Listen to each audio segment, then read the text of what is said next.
arrivé au point où ils ne s'aiment pas, la famille ne vient pas à la maison, c'est-à-dire que tu n'as pas été assez homme parce que ta femme doit comprendre combien tes parents sont importants, comme ta famille doit comprendre combien ta femme aussi est importante.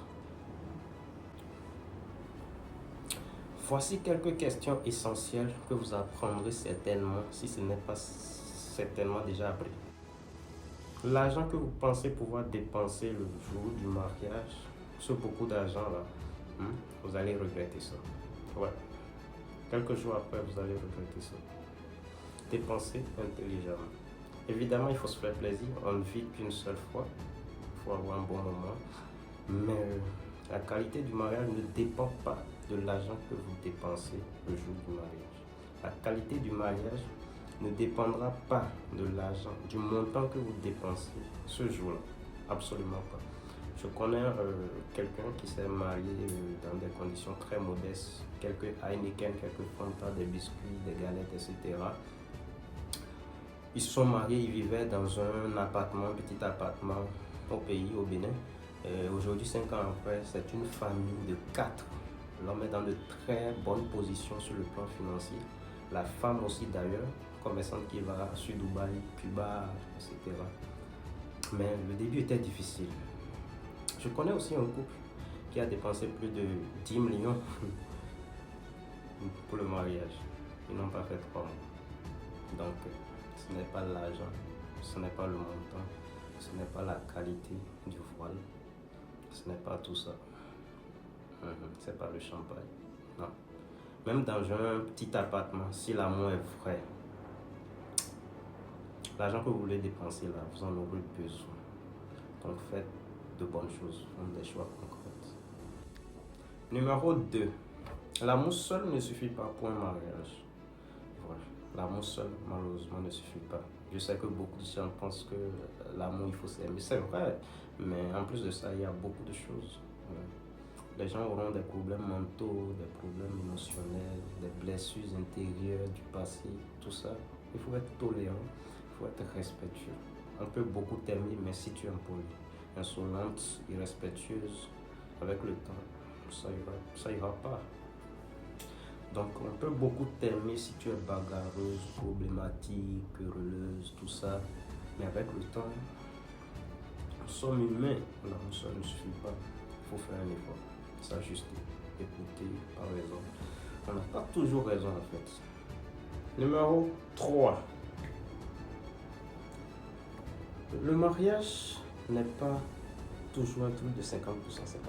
Beaucoup de gens pensent que c'est 50%, 50%. Ce n'est pas 50%, 50%. Au fait, 100%, 100%. Dans tout ce que vous faites, 100%, 100%. C'est-à-dire, vous ne rencontrerez pas toujours quelqu'un qui a 50% à offrir.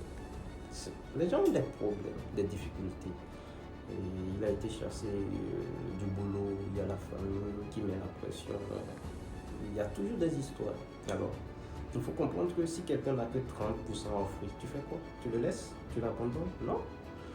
Pendant un temps, je dois pouvoir compléter mes 70% à ces 30% pour qu'on avance.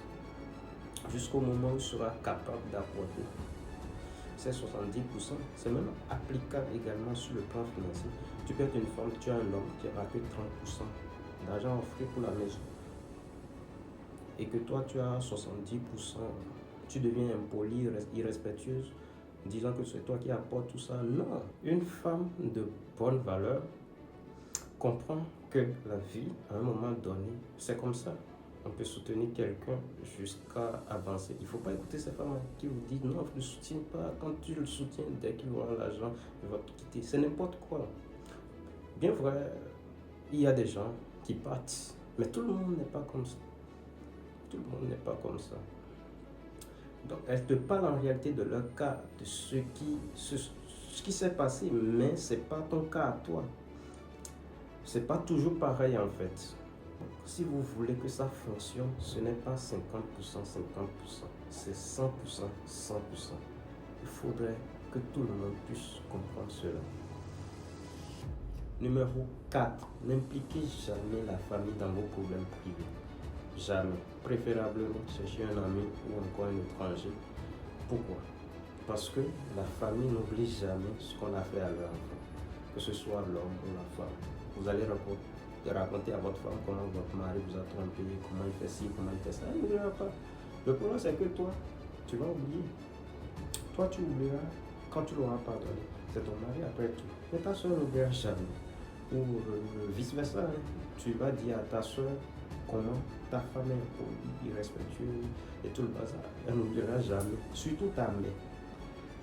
Dans ta tête, elle est en train de se dire que cette fille, elle manque de respect à mon fils. Même si vous arrangez vos problèmes, toi tu penses qu'elles ont oublié, mais elles n'oublieront jamais. N'impliquez jamais la famille dans vos problèmes privés. Beaucoup de gens pensent que non, je ne veux pas exposer mes problèmes, je ne veux pas parler aux gens. On peut comprendre tout ça, mais tout le monde n'ira pas vous exposer. Il faut chercher des gens sages, assez intelligents pour trouver des solutions. Vous n'êtes pas toujours obligé de parler aux gens de vos problèmes de famille, problèmes de foyer et tout, ça n'est pas bien. Je vous prends un exemple palpable, une histoire d'un couple que je connais. Une femme, une fois en colère, a commencé par crier. Après qu'ils se sont pris la tête avec son mari. Et voilà, toi tu es quel genre de mari? Si on présente des maris, on va te présenter toi aussi. Tu n'es pas le mari, toi. Tu peux même pas faire 5 secondes. Ah, c'était choquant. C'était choquant. On te regarde, tu vois, et tout le monde te regarde. Mais c'était bien pour elle en ce moment.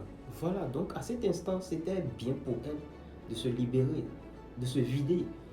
Mais par contre, pour son homme, c'était une honte. Elle aurait besoin ou elle aurait pris le temps de se contrôler. Elle n'allait pas faire perdre de la valeur à son homme. Voilà, donc apprenez à vous contrôler, c'est aussi essentiel. Numéro 5, le manque de stabilité financière révélera toujours les problèmes du mariage. Le manque de stabilité financière révélera toujours les problèmes, les difficultés qu'on a dans le mariage. C'est clair, c'est-à-dire quand il y a l'argent, on voit difficilement les problèmes, les insuffisances, l'impolitesse, le manque de respect, on voit difficilement tout ça quand il y a l'argent. Quand il y a l'argent, tu es trop occupé à aller faire du shopping, acheter des trucs ici, par là, faire des tours, aller manger, parce que tu es trop occupé. Tu n'as pas trop le temps d'examiner, de voir tout ce qui ne va pas. Mais quand il n'y a pas d'argent, là tu commences pas à voir les choses. Mais putain, il ronfle, hein. Merde, ça bouge, il est dégueulasse le matin, ça sent pas bon tout ça. Quand il y a de l'argent, on peut faire beaucoup de choses sans vraiment réaliser les problèmes qu'il y a dans le couple. Mais quand il n'y a pas d'argent, on commence pas à voir les vrais problèmes. Je me souviens, un monsieur me disait il y a longtemps, quand tu n'as pas d'argent et tu demandes à ta femme, donne-moi de l'eau à boire, après un moment donné, elle te dira, ah, Paul, tu es juste à côté du réfrigérateur, pourquoi tu veux que je me lève d'ici? Mais quand il y a l'argent, papa demande de l'eau, papa demande. Tu vois? Il faut faire un effort, chercher une certaine stabilité. On ne dit pas qu'il faut devenir riche, cherche le minimum. Cherche à protéger, cherche à sauvegarder son argent. C'est important. Il ne faut pas toujours être ce genre-là où en cas de problème, il faut toujours appeler quelqu'un. C'est pas trop classe. Il faut chercher un minimum. Avoir un peu d'argent en réserve. En cas de difficulté, tu sais que tu peux faire ce que tu as fait, quoi. Ok. Voilà. Donc, les hommes, je vous parle. 6e et dernier élément. Il faut comprendre qu'il y a des amis qui se pensent trop chers, qui seront offensés parce que tu ne partages plus ce que tu partageais avec eux par le passé. Quand tu seras marié, des amis qui se pensaient très proches à toi seront frustrés parce que tu ne partages plus avec eux ce que tu partageais avec eux dans le passé. Tu ne donnes plus des informations, vous ne passez plus assez de temps ensemble parce que tu es chargé, parce que tu évolues, tu progresses, que tu sois marié ou pas. D'ailleurs, quand tu prends les choses au sérieux dans la vie, il y a des gens qui se sentiront frustrés parce que tu ne partages plus. Il faut être prêt pour ça, c'est la vie. Il faut comprendre que avec la femme, il faut mettre des barrières. Avec la femme, il faut mettre des limites. Il faut limiter les choses. Il faut tracer en fait les bonnes.